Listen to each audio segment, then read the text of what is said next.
intenção dessa aula é nós finalizarmos, né, ali as classificações, né, que temos quanto aos materiais, né, baseado no que nós já viemos conversando durante essa semana. Então, concluirmos lá os dois aspectos, né, que faltaram, que a gente não analisou.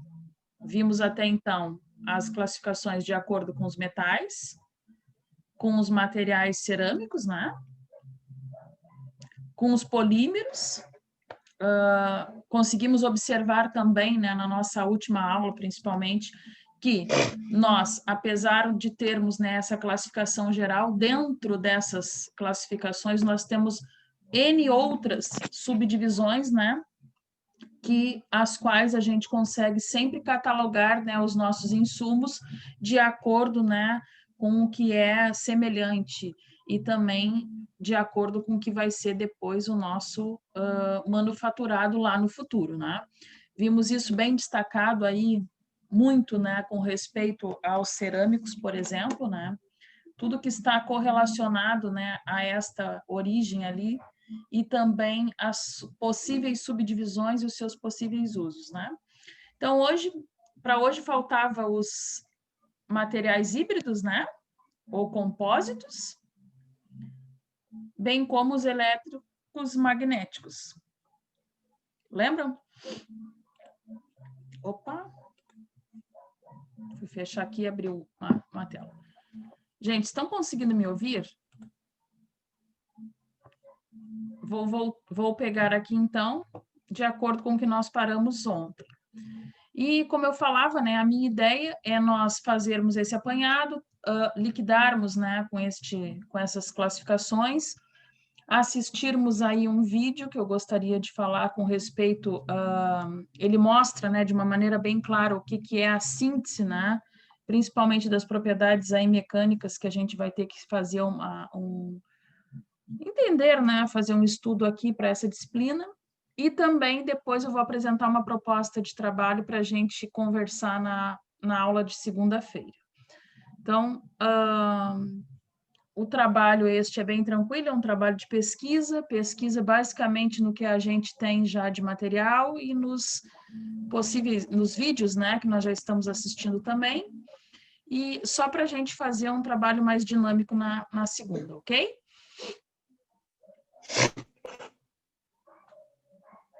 Ninguém responde nada, tá tudo bem? Bom, então, os materiais, né, híbridos ou compósitos. Bom, gente, primeiramente, o que nos remete, vou voltar aqui para a nossa tela. O que nos remete quando a gente fala a palavra híbrido? Nos remete a quê? Algo híbrido.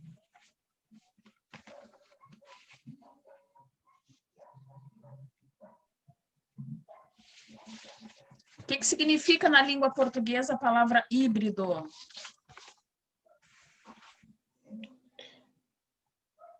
É algo puro? Sim. Algo híbrido é algo puro? Não. Não. Não. Por quê?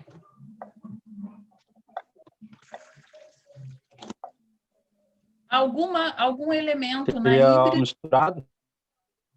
Algo misturado, perfeito. Então, quimicamente falando, aqui, né, na nossa disciplina, quando estamos falando de subdivisões e de materiais, né, para que nós possamos lá desenvolver práticas de fabricação, quando a gente usar o termo híbrido, significa que nós estamos admitindo que este material a qual estamos trabalhando, ele tem na sua origem uma mistura. Mistura do quê, gente? Uma mistura molecular, que significa a junção de algo orgânico e inorgânico. Algo orgânico, lembrando, aonde a gente vai encontrar?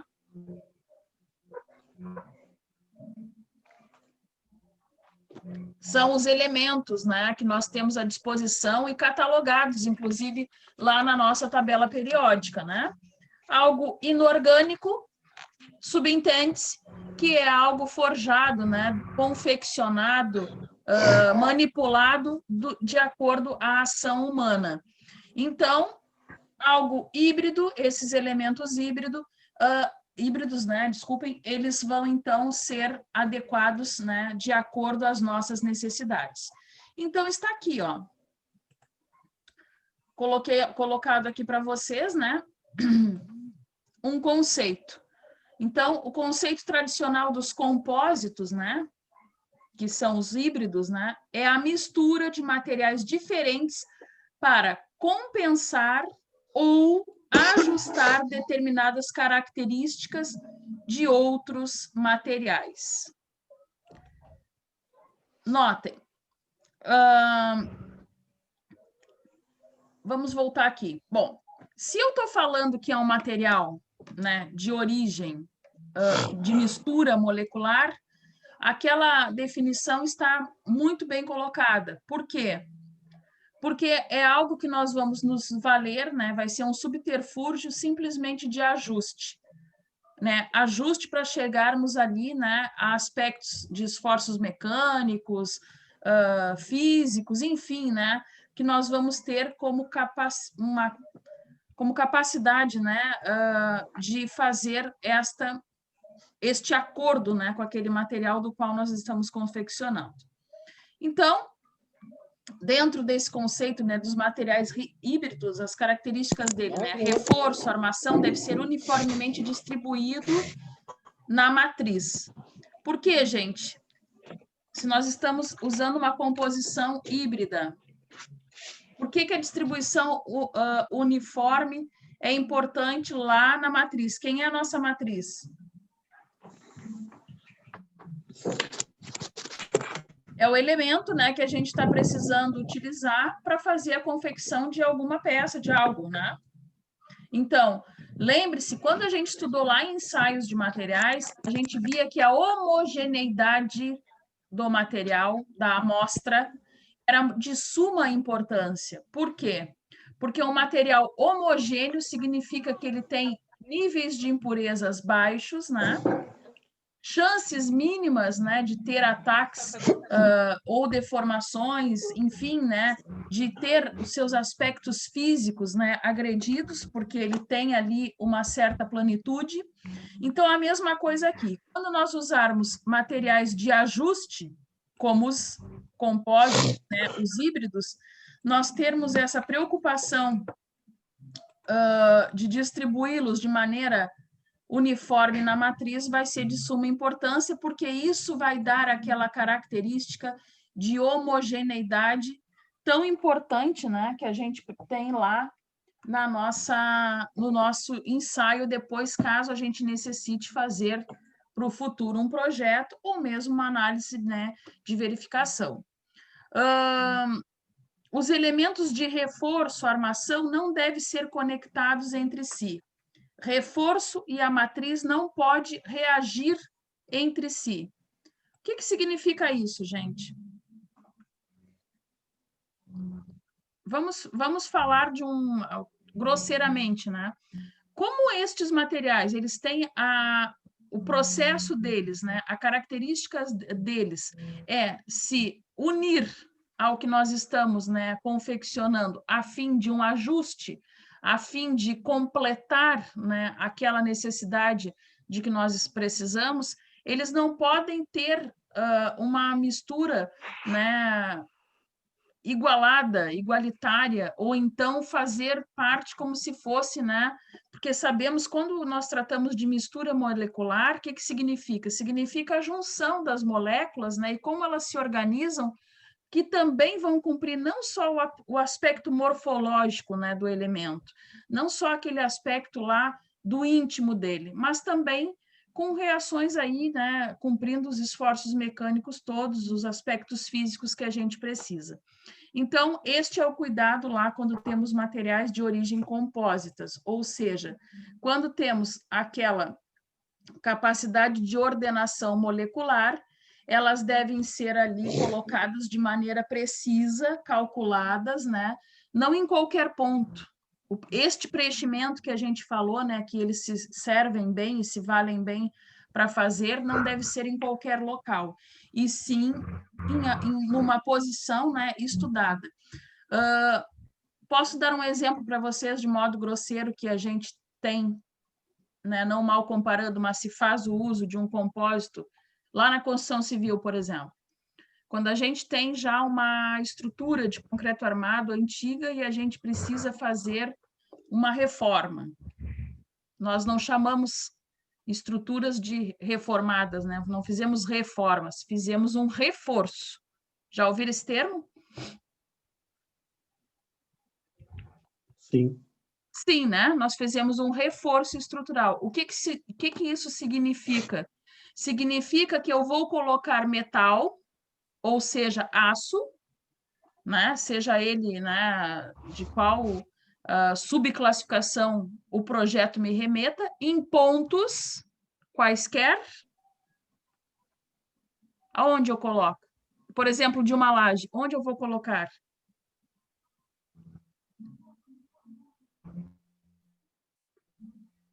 Onde vocês acham que eu colocaria? Então, pode falar, Embaixo, Rodrigo. sustentar a laje. Exato, nos pontos onde eu tenho a flecha, não é isso? Posso dizer isso? Posso, né? Sim.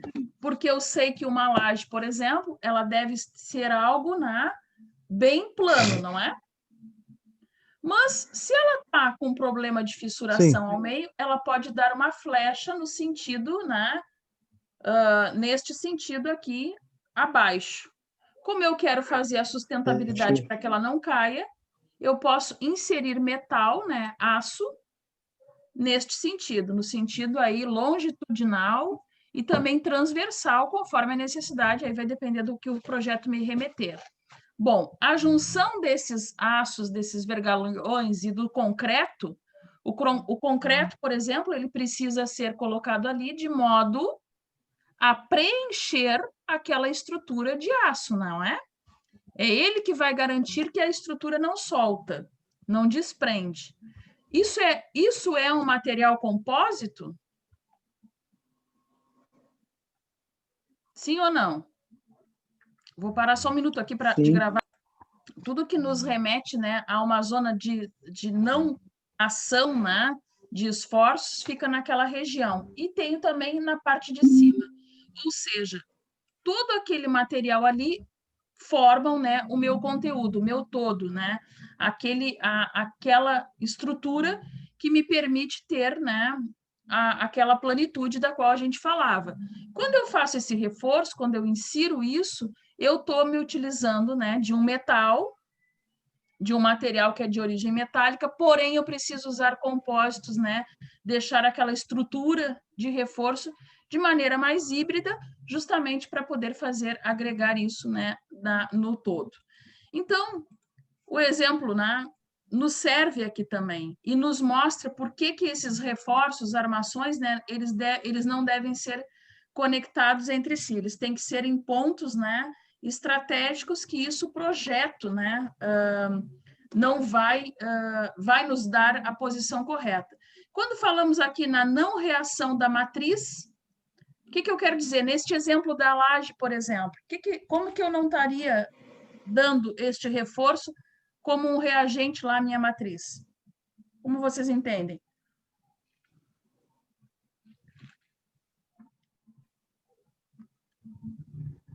Por exemplo, se eu vou fazer um reforço, obviamente vou escarificar minha estrutura existente, mas eu não posso ter o meu concreto novo, né, completamente agregado naquela estrutura. Elas têm que ter uma dilatação, não tem? Quem já viu isso neste exemplo? Ela precisa. Naqueles cortes que vai uma... Tem uns cortes que vai uma massinha ali para a junta de dilatação, né? Para a junta de dilatação. Por que eu não posso agregar uma estrutura velha, antiga, já existente aí, com a nova? Porque no momento de cura, aquilo... E aquilo vai simplesmente fissurar, vai trincar, ela vai ficar toda desordenada. Ou seja, a minha matriz, que nem o exemplo que está sendo dado ali, né, no slide, ela é a laje, né? Ela é a antiga. E o meu reforço é tem que fazer um rebaixo? Provável, né? Aí o projetista vai nos dizer para determinada situação. Nós estamos aqui falando de uma maneira mais ampla, mais geral. Mas o que a gente sabe? O que o Rafael falou. Eu não posso ter uma agregação, né? Uma junção sem ter uma pequena, não é muito, mas uma pequena dilatação. Por quê? Porque o concreto antigo, que já está em flecha neste exemplo hipotético, né? Ele vai ser agredido pelo outro que está trabalhando. Então, a junção disso não seria eficiente, né, para a solução do problema. Então, por isso, uma leve junta de dilatação, né? Uma agregação ali, para que aquela junção elas trabalhem, né, de maneira a não se agredirem. Então, né, comparando aqui para o nosso caso, é exatamente, né? A gente não pode nunca, com a inserção deste compósito, né, agredir o que já existe. Então, este é o cuidado que a gente vai ter. Isso aqui também está óbvio, né, gente, que esse reforço, né, ou essa inserção aí do híbrido deve ser uniformemente colocado na matriz. Por que a palavra uniforme, de novo aqui? Por aquilo que falávamos anteriormente, né? Quanto mais uniforme nós tivermos as coisas, mais nivelado, mais homogêneo eu deixo, né, a minha peça. Então, isso, né, nos dá uma segurança da estrutura, seja ela o exemplo aí da laje, né, que é uma estrutura de concreto armado, ou seja ela uma peça, né, uma peça mecânica da qual aí vocês vão estar fabricando.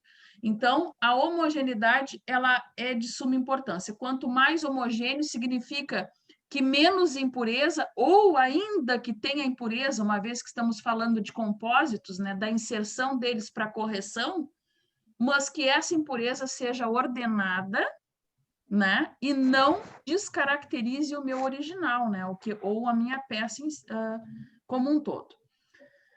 A matriz deve ter módulo de elasticidade menor do que o reforço. Bom, isto aqui, a matriz ter um módulo de elasticidade menor do que o reforço, combina com o exemplo que nós damos aí de uma laje, uma estrutura de concreto armado? Combina ou não? Combina, né? Sim, né? Eu quero que a matriz continue trabalhando. Vai trabalhar, né? Exato. Eu quero que a laje continue trabalhando? Não. Eu quero estabilizar essa estrutura antiga. Bom, se eu quero estabilizar essa estrutura antiga, nada melhor do que a elasticidade dela ficar menor do que aquilo que a está reforçando. Apesar de que um reforço sempre é muito menos do que o todo. Mas ocorre, né, que a gente consegue aí, através de cálculo matemático, né, gente? Nós estamos aqui falando do acontecimento, do que tem que ser lá na prática, né? Não estamos levando em conta todo o processo aí de cálculo que teria que ser envolvido, né, para este exemplo, a fim da gente ter a certeza disso, né? Mas sabemos que é assim que funciona lá no final do projeto, né, na prática. Bom, também, baseado nesta explicação aqui, segunda, o coeficiente de dilatação linear da matriz e da armadura deve ter a mesma ordem de grandeza. Bom, isso também, né, voltando aí o nosso exemplo da estrutura de concreto armado, laje, né? O que significa o coeficiente de dilatação? Ser igual linearmente. A tolerância? Bom, vamos pensar, tá? Seria, antes de voltarmos dilatação? aqui. Não entendi, Rafa. Seria a tolerância? A questão toda, o coeficiente de dilatação. Isso, o coeficiente de dilatação significa o seguinte: nós sabemos que os nossos materiais, seja ele qual for, não interessa se é metal, se é lá cerâmico, né, cimentício, como no exemplo que nós estamos trabalhando hoje aí de uma laje, por exemplo, o que nós temos que ter a certeza e primar para que tenha segurança da estrutura é que tudo que estiver envolvido ali esteja em equilíbrio. Por exemplo, eu vou dizer um exemplo mais, acho que mais prático de que nós falarmos primeiro na questão da laje, do concreto e do aço ali, né? Lá nos trilhos do trem, que foi um exemplo nosso aí, acho que de uma ou duas aulas atrás. Nós sabemos que aqueles trilhos, né, eles estão colocados em cima de dormentes, que a gente chama, né? Sim ou não? Sim. Sim. Sim. Sabemos que, inclusive, né, um de vocês mesmo me disse, entre esses trilhos há espaçamentos. Eles não são completamente grudados, né? Que são o que esses espaçamentos? A dilatação, né? Correto? Quem Isso. já observou? Eu já observei. Isso, né? Acho que foi tu mesmo que me comentou. Lá, né, naquele trilho de uma linha férrea, nós temos os trens, desculpe, nós temos os trilhos, nós temos os dormentes, nós temos brita abaixo dos dormentes de concreto e madeira. Se o trilho colocado ali trabalhar ou dilatar, dilatar significa expandir mais do que o restante, o que vai acontecer com a linha? Sofrer uma torção. Sofreu uma torção. Vai despegar, vamos dizer assim, né? Que nem existe a palavra, mas ela vai sofrer uma torção, ela vai ser arrancada daquelas bases. Nós temos sapatas, né, de concreto de tanto em tanto, né, aonde tudo aquilo vai preso. Qual é a função, neste caso, da madeira ali? Madeira serve como berço. Eu não escutei. Absorveu a dilatação. Perfeito, absorver a seu dilatação. Pedro. Perfeito, é isso mesmo. A madeira, como nós já né, de origem inorgânica, né? De origem orgânica, desculpem, que ela tem a capacidade de funcionar como um isolante, né? Neste caso, que nem o seu Pedro comentou, ela absorve parte daquele processo de dilatação, que significa expansão daquele trilho, ou da retração dele. Porque a tendência passou um trem, né? Aquele aço todo, né? Aquela ferragem toda do trem passando em cima do trilho, provoca nele um aquecimento. E no caso da passagem do trem, né? Esse aquecimento é praticamente que instantâneo, né, gente? A gente sabe disso.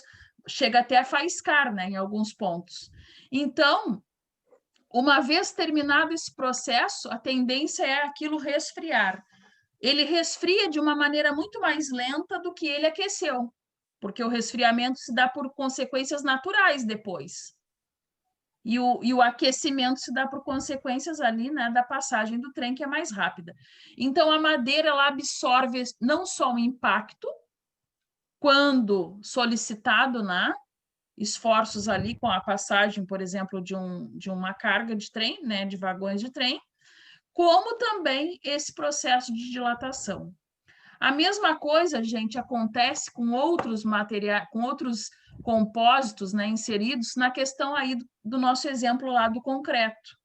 Por exemplo, quando temos um edifício, né, 2 blocos de apartamento juntos, unidos, o que vocês observam? Quem costuma ir? Não sei se alguém mora em edifício. Nós temos... É tudo grudado? Isopor. Não entendi, seu Pedro. Isopor? Isopor. Eles colocam isopor, né?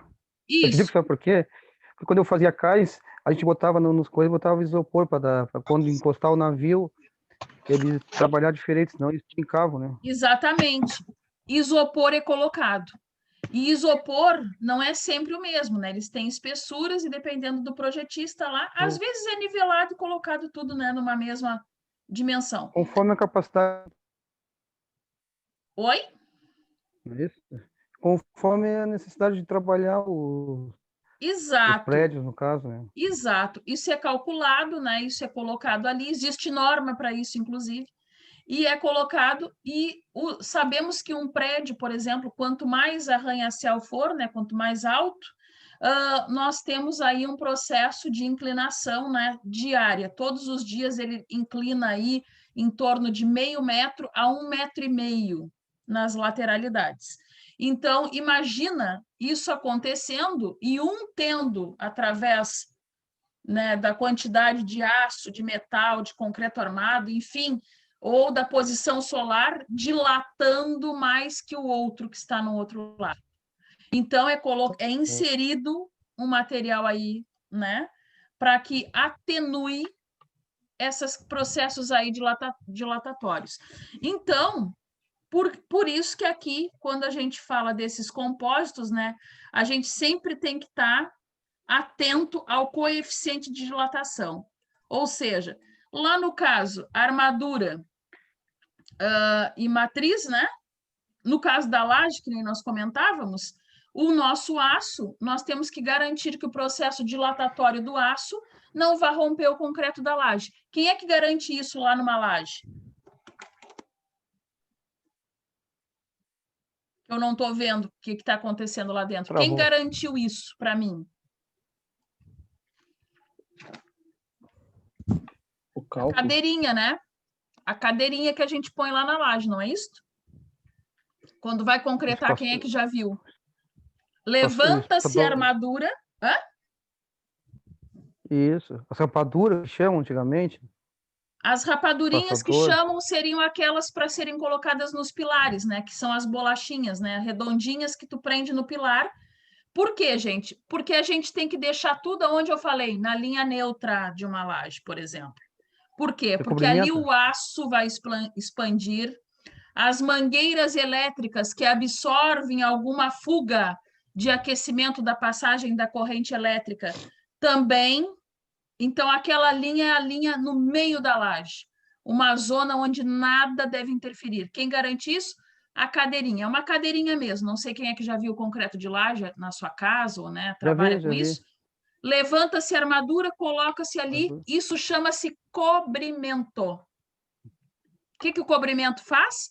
Garante que o coeficiente de dilatação linear não vai agredir a ponto de fissurar aquela estrutura de concreto armado. Então, no nosso caso maneira de proteger o ferro, né? Tem a maneira de proteger o ferro, não deixar ele muito exposto. Eu quero que vocês entendam que quando a gente fala dessa questão de compósitos, o nome já está dizendo, é a junção de várias coisas numa que vão nos dar uma estrutura. O seu Pedro olhou por um outro prisma. Eu estou olhando no prisma do concreto, estrutura laje não fissurada, não com flecha, não feia, né, visualmente. O seu Pedro está olhando na questão lá da corrosão do aço. Porque o que ele está nos dizendo aí, de proteger o ferro, ele está querendo nos dizer do processo de corrosão. Se o aço ficar lá embaixo e a gente enxergar, às vezes a gente vê, né, que ele ficou para baixo na laje, não é isso? O que significa? Que em pouco tempo aquela laje entra em processo de corrosão. Processo de corrosão do aço significa que perde-se a armadura lá dentro, depois tem que fazer encamisamento. Ou então, apodrecimento do concreto, que é quando a gente vê depois esfarelar, né, com a passagem do tempo, e por consequência toda a chuva, umidade adentra ali e começa aquele processo que não tem fim. Então, o cobrimento significa que neste caso de uma estrutura de concreto, por exemplo, nós usamos isso de uma maneira como usaríamos o isopor, né, para dilatação ali, ou como a madeira para fazer a junção do nosso ferro, né, do nosso trilho, com lá as sapatas de concreto armado, senão tudo seria arrancado, né? Então, e estes componentes fazem com que aquele material, né, absorva todo o processo dilatatório e deixe todo mundo trabalhar no mesmo sentido e no mesmo tempo, né, que é o mais importante. Gente, até aí tudo bem? Sim ou não? Sim. Sim, né?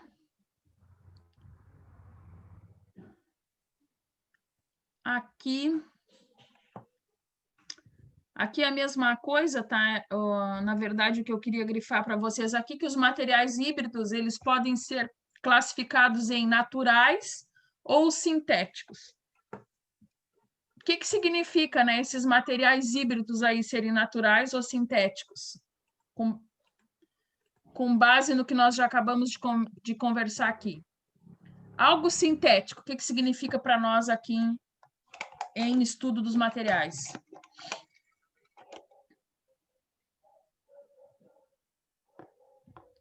Ação humana, né? Sim, por exemplo, fabricado, uma forma. Tem mistura. Isso. Quando eu insiro a madeira entre o trilho e a sapata de concreto lá para ser o dormente do trem. A madeira é um compósito de origem natural ou de origem sintética? Natural. Natural. Existe na natureza, né? Existe e a gente vai lá e somente faz a projeção dela de acordo com o que a gente necessita. Quando eu insiro o isopor entre dois edifícios para fazer a junta de dilatação, isso é de origem natural ou sintética? Sintética. Então, entendido, né, a diferença.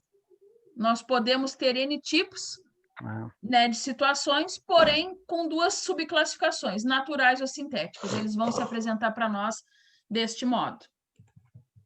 Bom, aqui eu botei em tabela, que é o mesmo que tem lá na apostila, né, a classificação dos materiais ali elétricos e magnéticos, que é a nossa última, né? Bom,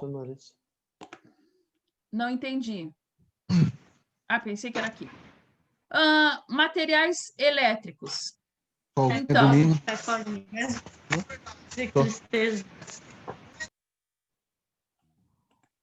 gente, os materiais de origem aí elétrica, vou botar mais grifado. Vejam que para nós aqui, falando de maneira mais sucinta, nós classificamos tudo que nós estamos vendo aí entre metais, cerâmicos, híbridos e elétricos magnéticos. Ou seja, em 4 situações. Mas, voltando aqui a salientar aquilo que nós já conversávamos ontem, né? Notem que somente os materiais elétricos, porque os magnéticos está na outra tabela, somente os magnéticos têm quantas classificações? Estão vendo aqui, pelo gráfico em espinha de peixe? Sim. Sim, né? O que nós conseguimos analisar aqui? Os materiais elétricos, de acordo com aquilo que eu falava para vocês lá da tabela periódica, eles são divididos entre condutores, isolantes e semicondutores. Bom, os condutores, né? Eles têm lá as suas origens em metálicos e não metálicos. E ainda assim podem conduzir o quê? Energia, né? Correto? Sim. Correto.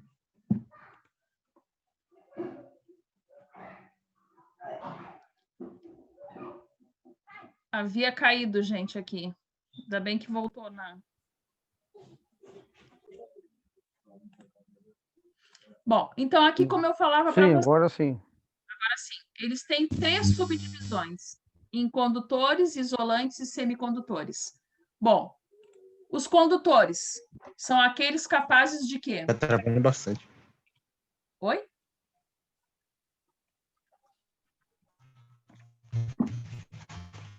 Os condutores são aqueles materiais lá, né? Que quando, se a gente...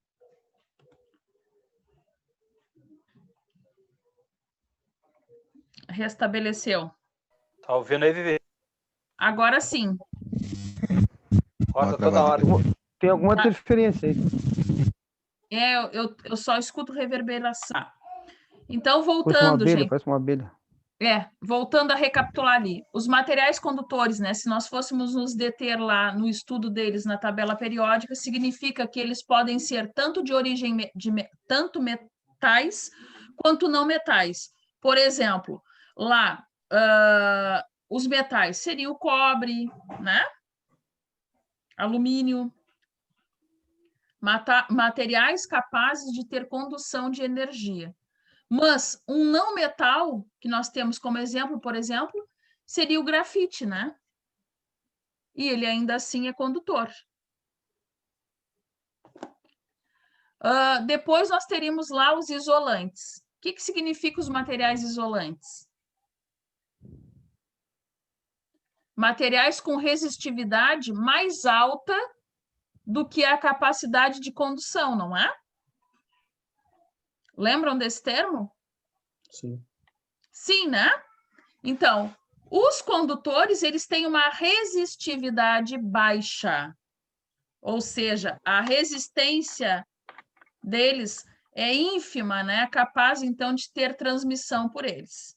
Os isolantes, alta resistividade. Então, lá na eletrotécnica, por exemplo, se formos falar de fios, né? Eles sabem que seriam aqueles que fariam o capeamento, né? Lá dos materiais metálicos ou não metálicos, que seriam lá os condutores. E os semi, quem são? Os semicondutores são aqueles intermediários. E o que eles significam na prática? A gente já falou aqui. Na prática, aqui, para nós, eles significam aqueles materiais, né? Aqueles elementos lá da tabela periódica que estão numa situação da tabela onde a camada de valência, aquela onde tem os elétrons, tanto podem, desculpem, doar elétrons quanto podem receber elétrons. Ou seja, eles são materiais que estão ali num equilíbrio, mas dependendo de quem se aproxima, eles doam ou eles recebem, tornando-se condutores ou tornando-se isolantes. Então, estes são os materiais aí de origem, né, elétricas, né, elétricos. E, fora isso, nós temos aqui, né, uma vasta gama, né, de materiais a serem estudados, que nós não vamos nos aprofundar, porque não é o nosso objetivo neste curso aqui, mas sabemos que existe. Bom, e depois os de origem magnéticas. Quem lembra?